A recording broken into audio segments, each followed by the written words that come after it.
sveiki atvykę į Dautarų dvarą.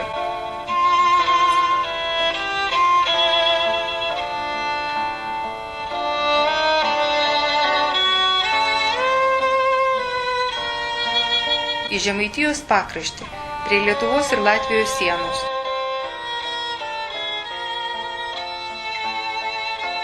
Kur ilgų šimtmečių žemaičiai gynėsi nuo Rygoje įsikūrusio Livonijos ordino. Čia, pasak mūsų pirmojo istoriko Simono Daukanto, neįžengiama giria stūksojo, pro lapus dieną saulės, o naktį žvaigždės neregėjo, pelkės nuo amžių burgėjo ir niekados neišdžiuvo. Apie pusę kilometro į pietvakarius ir dabar yra išlikusi Dautarų pelkė, liudijanti, kad pirmasis dvaras buvo apsuptas pelkynų ir sudarė dvaro gyventojams puikias sąlygas gynybai nuo kalavijuočių ir kryžiuočių. Šalia dvaro matome čia rastą šventą pagonių akmenį, turinti 3 išskirtinumus. Formą, panašiai į žmogaus siluetą, jį dalinančias ryškės gyslas ir ypatingą radimvietę, paslaptingą Žemaitijos paribį, kur tikėtina vyko šventi pagonių ritualai. Spėjama, kad pirmieji šios dvarvietės šeimininkai buvo Dautarai. Iš čia ir Dautarų pavadinimas. Pirmasis dvaras, pastatytas maždaug 13–14 šimtmetyje, buvo medinis ir stovėjo už kelių šimtų metrų į pietus nuo dabartinio pastato. Jis, kaip ir kiti tų laikų Žemaitijos pasienio dvarai, buvo ir gynybinis postas, kurį puldinėjo ordino kariai atžygiavę iš Latvijos Ventos upės ir jos kairiojo intako Varduvos vagomis. Todėl Mažeikių rajonas pasižymi piliakalnių gausumu. Artėjant priešui, ant jų buvo uždegami laužai, pranešantys apie pavojų.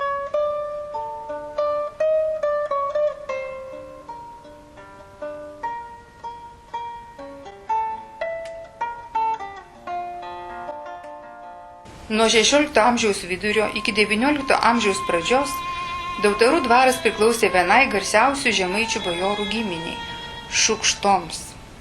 Šukštos buvo turtinga žemaičių bajorų giminė, turėjusi ne vieną dvarą, bet Lietuvą okupavus cariniai Rusijai, jų kaip ir visos Lietuvos klestėjimas baigėsi. Už Šukštų dalyvavimą 1863 m. sukilime prieš Rusijos imperijos priespaudą Rusijos caro nurodymų iš Šukštų dvarai buvo atimti ir Pusvilčiui išparduoti.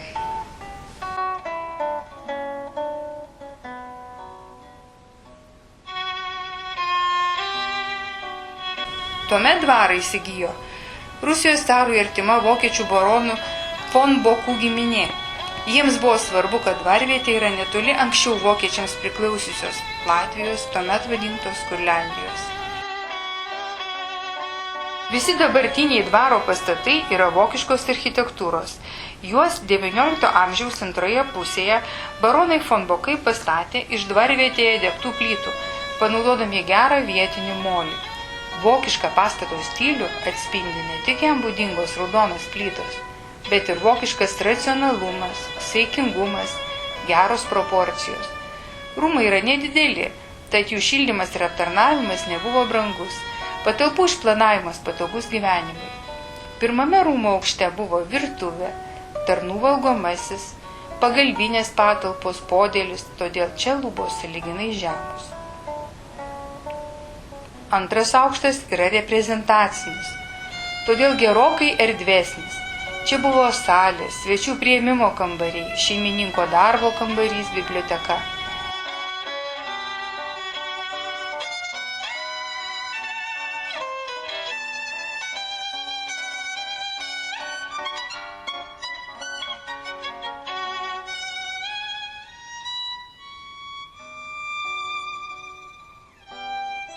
Šeimininkai ir jų svečiai į rūmus patekdavo ne per pirmą aukštą, bet išoriniais laiptais lipdavo tiesiai į antrąjį. Trečiame rūmo aukšte buvo įrengti miegamieji.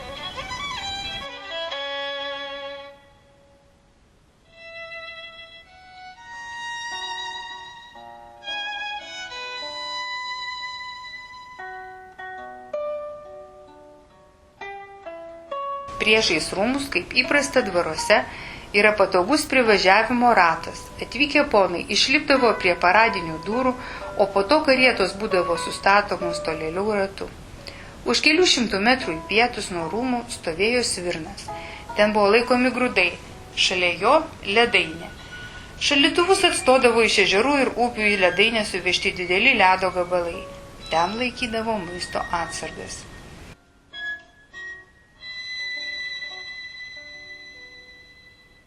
Už 500 metrų į pietus nuo svirno stovėjo kumetynas.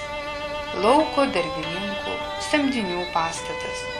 200 metrų į šiaurę nuo rūmų buvo žirgynas. Jis dėja nėra išlikęs. 20 amžiaus pradžioje iš savo tetos dvarą paveldėjo jaunas kariškis, diplomatas Borisas von Bokas.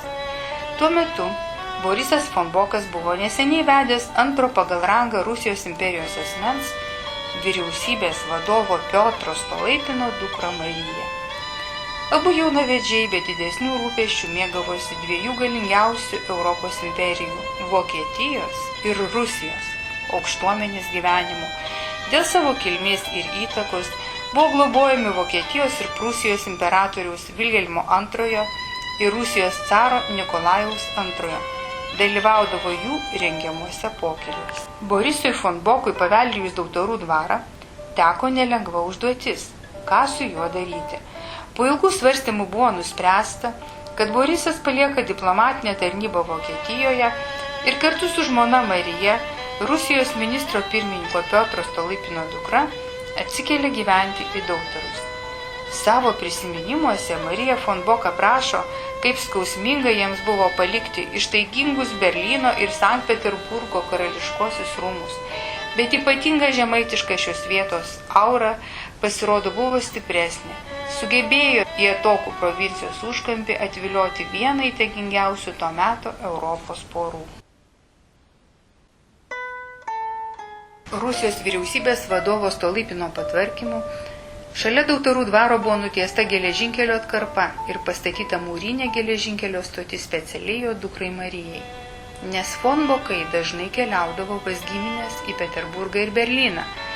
Tam tikslui turėjo savo atskirą specialiai ilgoms kelionėms įrengtą vagoną su baldais ir drabužiais.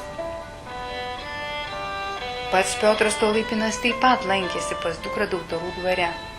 Dukra Marija atsiminimuose aprašo, kaip 1911 metais jie Dautaruose kartu šventė Velykas.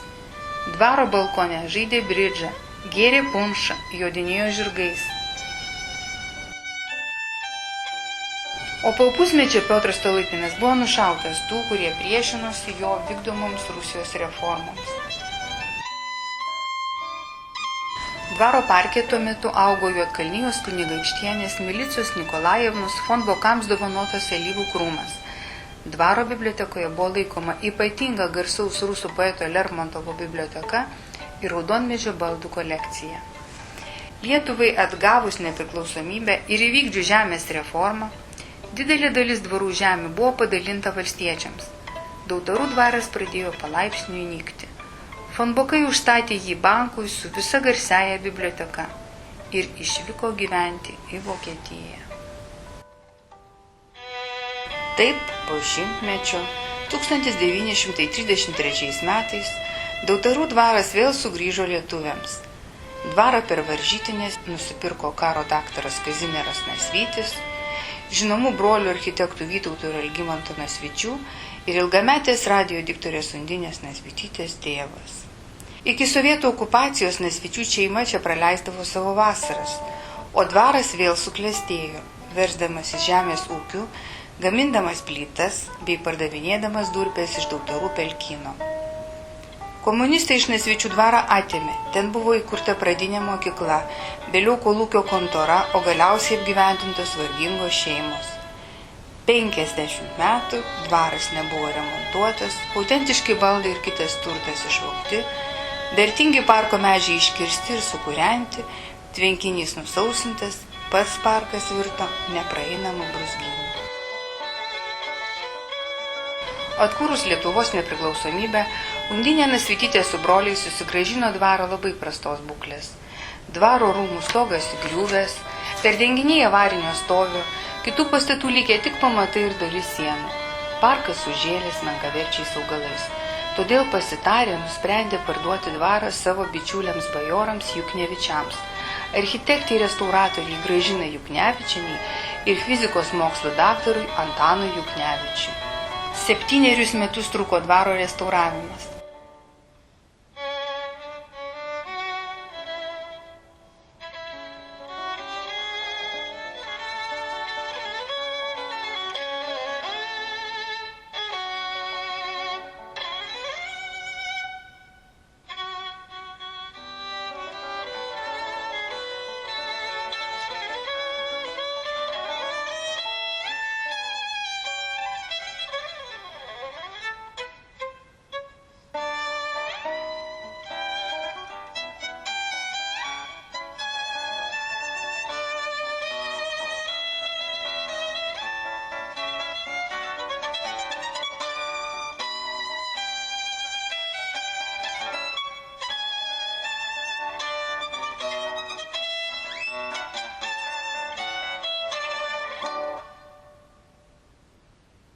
Architektė restauratorė Gražina Juknevičienė pati surinko istorinę medžiagą, parengė restauravimo projektą bei vadovavo atstatymo darbams.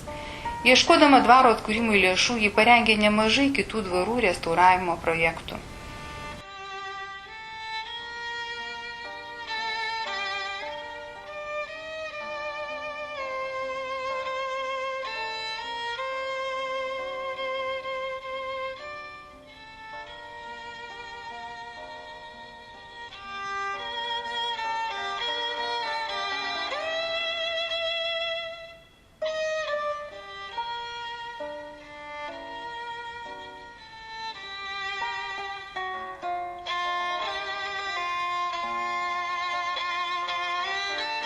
Pagal jos projektą restauruotojo Raudondvario pilyje savo susitikimus rengė Lietuvos, Latvijos ir Estijos prezidentai.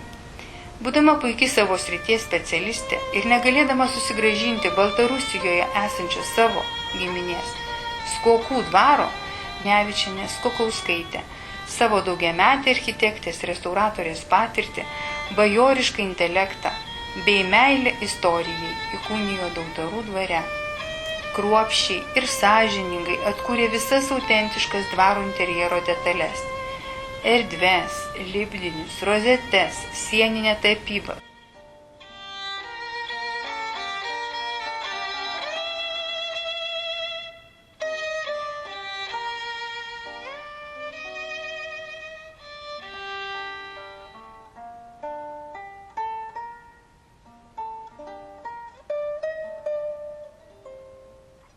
Surinko to laikmečio dvarų baldus ir indus.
Būdama gera landšafto specialistė, vadovavo parko tvenkinių sistemos įrengimui, o ir dabar pati sodina ir tebeaugina naujus retus parko augalus – alyvų kolekciją.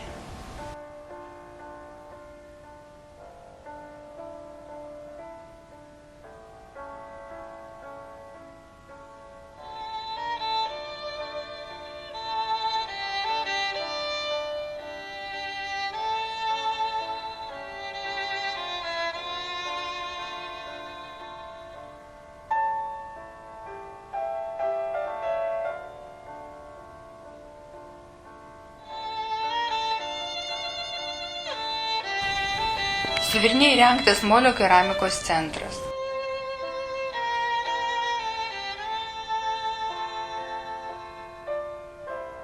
Kumetyne kambariai ir salės skirti įvairiems proginiams renginiams.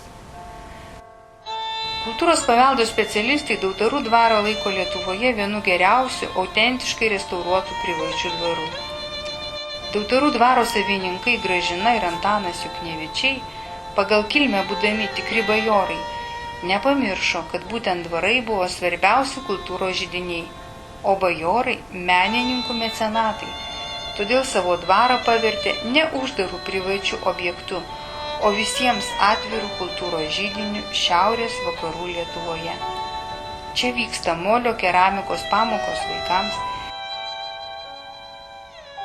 krikščioniškos pasaulėžiūros renginiai, maldos pusryčiai, įvairių menininkų susibūrimai, šventiniai pobūviai, vestuvių fotosesijos.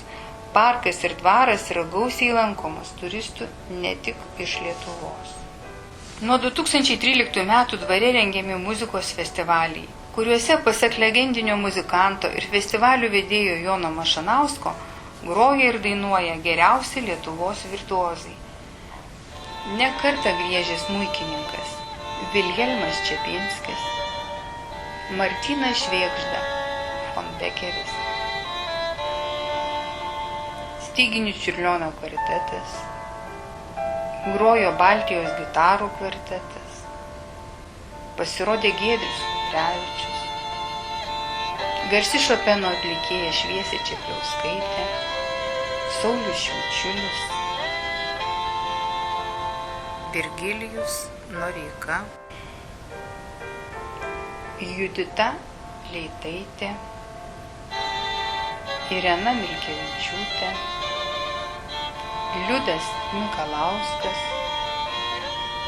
Eugenijus Chreptovas, Ona Kolobovaitė, Baida Lienytė, Vitalijus Neugasimovas ir daugelis kitų.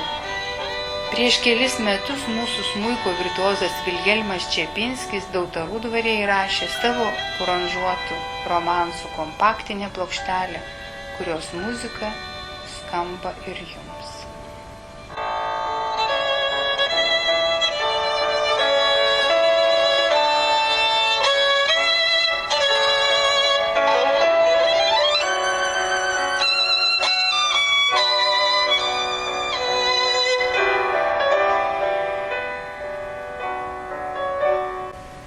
Dautarų dvaras nepakartojama savo dramatišką istoriją, ypatinga žemaitiškų slėpinių dvasia, traukia ir unikali restauracija, kasmet vis gražėja ir laukia jūsų. Būtinai užsukite.